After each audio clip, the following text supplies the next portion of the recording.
Ehurreje y'Okurwanisa omushwija gw'ensiri etongozibweho mu butongoro mu district ya Ntungamo kandi birebembirwa b'ekitongore ekya Kakie Organics. Omwazo kuba olukima kwa bategeri kuba oryaha omukazi ari mu katimba uje mushendekerize kuba sitamyaha uri mu katimba n'otari mu katimba cyangwa gw'ensiri zakurya nazo rwaraki mushwija omushwija gutarikizaho omuyungunguru Ntungamo yonka gutarikizaho omu Uganda yonka kandi okuguri ekizaho omu Africa namno omu Africa muzabajungu mushwija tuzizono in fact for them nabatangara bakora nk'umutarwi mushwija konka as is a very big challenge.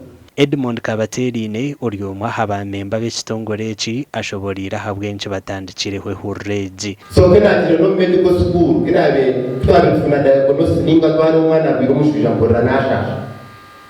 So mungani nzima hanga kugira ngo abase kutwasa twagira mu tije tutewe kintu kechi. So nyenda bosi bamwe babitujekera Ntungamo nitwe tukagira abantu abo kubasa kuba innovative bakateka bakagira icyo bakora okazi yatunana nenagaruka hasi ukora bakakora ibintu kagira ki habura mwawaka bakora ki akabagenda kutombirizi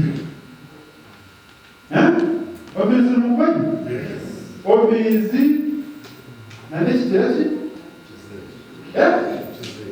ekizera bamwe abantu hamwe n'abebembezi borekera okusiima.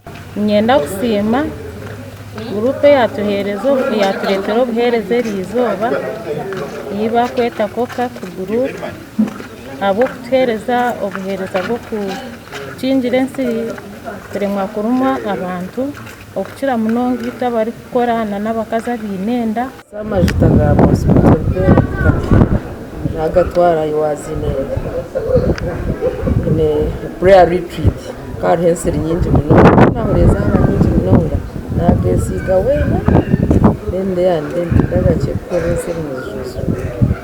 Aba Kakie Organics behireyo kurebeka ngo bayamba government okurwanisa omushwija gw'ensiri mu bantu obwe bari kurabira omu majuta gabo hamwe na sabone bari kwekorra. Amakuru agagasha kwa Simon Ayamba.